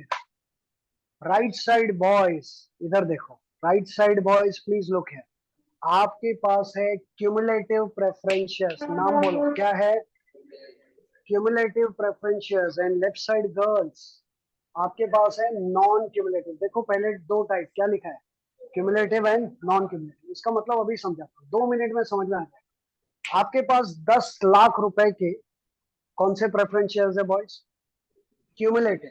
गर्ल्स आपके पास 10 लाख रुपए के नॉन क्यूमुलेटिव, और दोनों के सर्टिफिकेट पे लिखा है 10% डिविडेंड। कितना परसेंट, यानी आपको साल पूरा होने के बाद 10% डिविडेंड मिलेगा। 10 लाख का 10%, 1 लाख डिविडेंड आपको मिलेगा और आपको भी 1 लाख मिलेगा। क्योंकि प्रेफरेंस शेयर्स दोनों के पास है तो डिविडेंड कैसा होगा, फिक्स। ये तो पता है, ये तो पढ़ लिया। लेकिन आपके पास कौन से शेयर है, बोलो, क्यूमुलेटिव आपके पास। तो भी इन दोनों में फर्क कैसे समझ, तो आप दोनों को डिविडेंड कितना मिलना चाहिए साल के एंड में, 1 लाख। अब देखना ध्यान से सुनना, ये पहला साल, कंपनी इस साल शुरू हुई, इस साल ही शुरू हुई, पहला साल, और कंपनी को प्रॉफिट कम हुआ, कंपनी को प्रॉफिट कम हुआ, तो कंपनी ने आपको कितना मिलना चाहिए डिविडेंड, 1 लाख।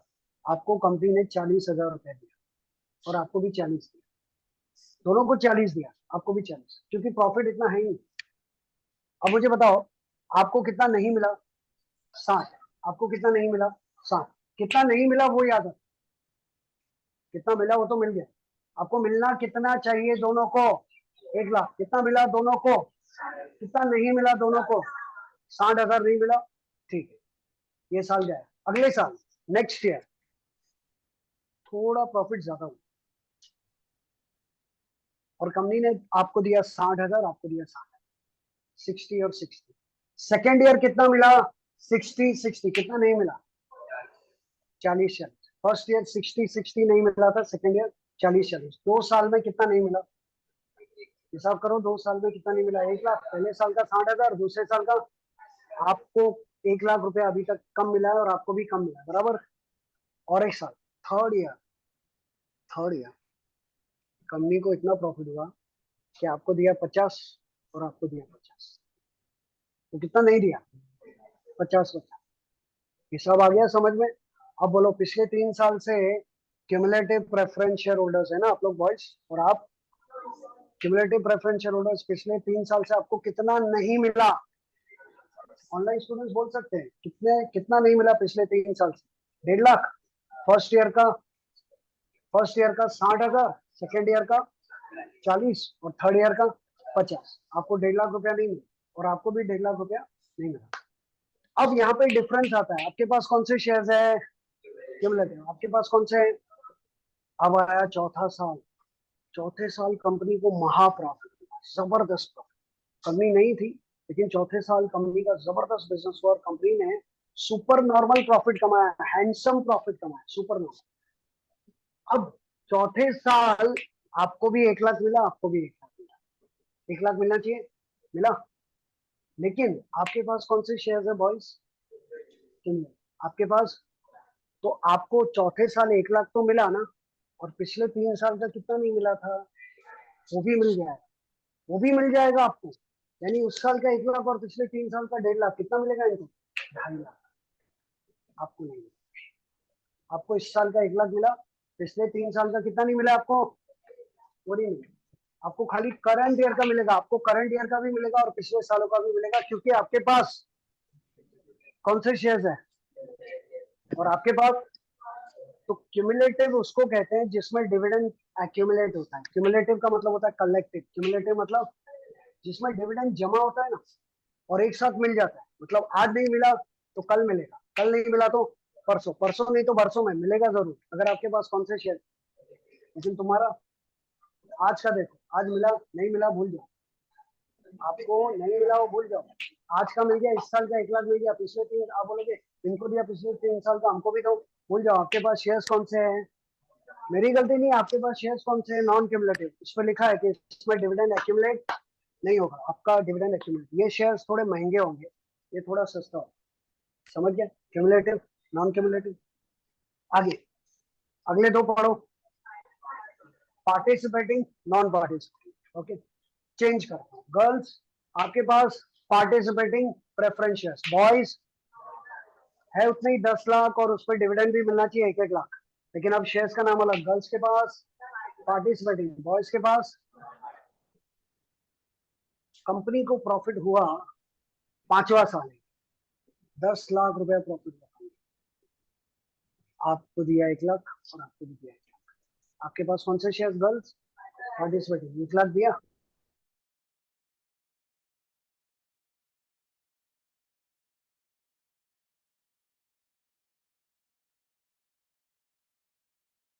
किसको देंगे?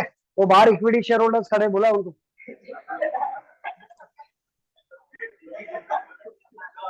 वो 8 लाख किसका है? हमने क्या सीखा? पहले डिविडेंड किसको मिलता है, फिर बाद में किसको मिलता है। तो आपको दे दिया ना 1-1 लाख, अभी 8 लाख किसको देंगे? तो बाहर खड़े ना इक्विटी शेयर होल्डर्स, उनको कितना देने वाला हूँ? 8 लाख। सुनो सुनो, अभी वो 8 लाख का जो 8 लाख का जो डिस्ट्रीब्यूशन है, वो जो 8 लाख का प्रॉफिट है, उसको बोलते हैं एक्सेस प्रॉफिट। क्या बोलते हैं? और उसके ऊपर हक किसका है? Equity share. अब इनकी बात कर रहे हैं। गर्ल्स, आपके पास कौन से शेयर्स हैं?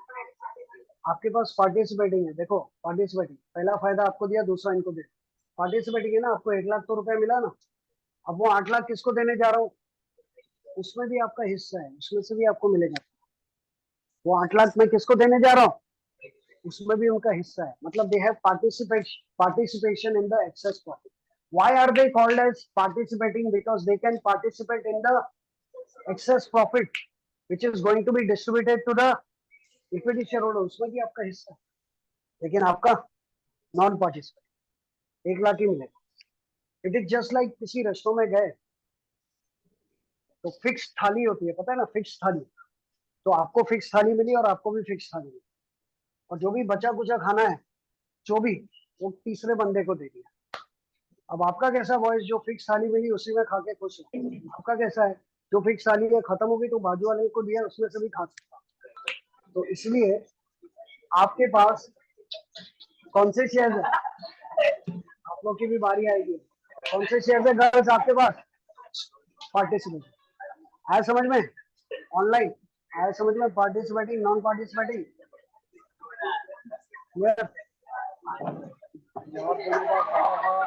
पहले चारों क्लियर हुए, cumulative, non cumulative, participating, non participating. ठीक है।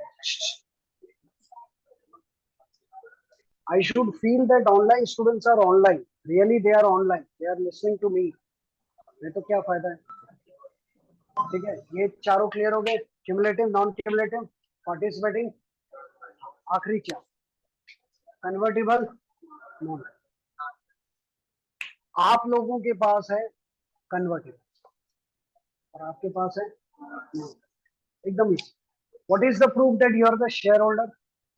Share certificate. आपके पास शेयर सर्टिफिकेट है, उस पर लिखा है ये कन्वर्टेबल प्रेफरेंस शेयर्स। आपके शेयर्स पे लिखा है ये नॉन कन्वर्टेबल। बाहर कौन खड़ा है? उनको वैसे ही रहने। कन्वर्टेबल नॉन कन्वर्टेबल में फर्क क्या है? आपके पास बॉयज इधर देखो ना सब जन, आपके पास कन्वर्टेबल प्रेफरेंस शेयर है, इस पे लिखा है कि ये शेयर्स 5 साल के बाद इक्विटी शेयर्स में कन्वर्ट हो जाए। आफ्टर 5 इयर्स इक्विटी शेयर्स में कन्वर्ट हो जाएंगे। मतलब वो शेयर्स जो कुछ सालों के बाद, वो प्रेफरेंस शेयर जो कुछ सालों के बाद किसमें बदल जाते हैं? Equity share. The preference shares which get converted into equity shares after the expiry of some years are called as convertible preference shares. क्या बोलते हैं उसको? यानी 5 साल तक आप प्रेफरेंस शेयर होल्डर्स, और 5 साल के बाद क्या बन गए फिर आप? इक्विटी। तो फायदा क्या है? 5 साल तक मीटिंग में नहीं जा सकते थे, वोट नहीं कर सकते थे, अब जा सकते। 5 साल तक आपको जो डिविडेंड मिल रहा था फिक्स मिल रहा था, अभी फ्लक्चुएटिंग। 5 साल के बाद तो कंपनी का प्रॉफिट अच्छा होगा तो ज्यादा मिलेगा ना डिविडेंड। तो इनके पास जो शेयर्स है कन्वर्टेबल, वो किस में बदल जाते हैं? इक्विटी। आपके पास कौन से?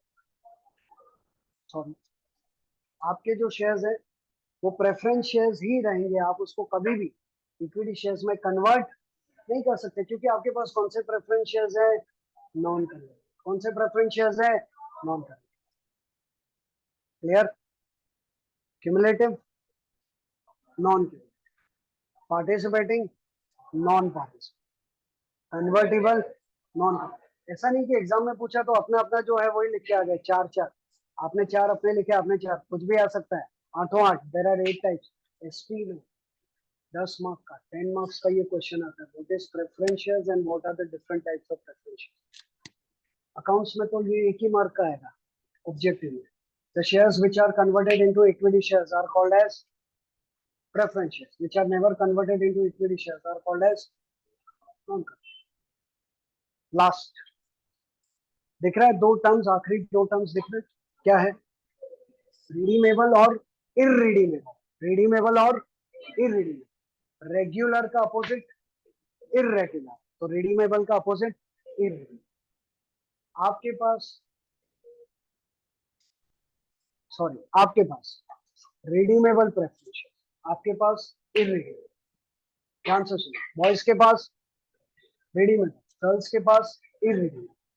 ये सर्टिफिकेट पे लिखा है कौन से प्रेफरेंस शेयर्स है, रिडीमेबल। आपके सर्टिफिकेट पे लिखा है कौन से प्रेफरेंस शेयर्स है, इररिडीमेबल। रिडीमेबल पे ये लिखा है, अब आप भाई तो हंस ले पहले, फिर मैं एक्सप्लेन करूँ। होलसेल में हंस ले, ध्यान दे, समझ में आ रहा है ना, ध्यान दे। इस पे लिखा है कि ये प्रेफरेंस शेयर्स क्या है, redeemable. These preference shares are redeemable after 5 years। इसका मतलब क्या होगा मालूम है बॉयज? 5 साल तक ये सर्टिफिकेट आप अपने पास रखो, जैसे ही 5 साल खत्म हो गए, 5 years इज ओनली एग्जाम्पल, 10 साल 20 साल वो देखा होता है। आपके पास 5 साल के बाद कंपनी का फोन आया कि भाई साहब आपके पास कौन से शेयर्स है, बोलो redeemable. The time has come कि अपना सर्टिफिकेट वापस करो और पैसा लो, आपका हमारा रिलेशन खत्म। मतलब वो सर्टिफिकेट जो कुछ सालों के बाद कंपनी को वापस करोगे और कंपनी आपको आपका पैसा वापस दे देगी, आपका और कंपनी का रिलेशन खत्म। कौन से शेयर्स है आपके पास, redeemable. So redeemable preference shares are shares which are redeem, redeem मतलब paid back after some years, they are called as redeemable preference shares. Is that clear? आपके पास कौन सी शेयर इररिडीमेबल, तो आपके घर पे कभी कॉल नहीं आए कि वापस करो, जब तक कंपनी रहेगी तब तक ये शेयर्स आप अपने पास रख सकते हो। लेकिन I am very sorry girls to state कि अभी ये इररिडीमेबल प्रेफरेंस शेयर बंद है, अभी अलाउड नहीं। अभी now company can issue type का एक्सप्लेनेशन दिया है, बट ये अभी अलाउड नहीं है, बंद हो गया। Company can issue only redeemable, और वो भी रिडीमेबल का जो नंबर ऑफ ईयर्स है ना, सुनो आएगा ऑब्जेक्टिव में, वो है 20 ईयर्स। नंबर ऑफ ईयर्स कितना है, 20 साल। 20 साल के अंदर प्रेफरेंस शेयर्स का पैसा लौटाना जरूरी है, 20 साल से ज्यादा टाइम नहीं ले सकते।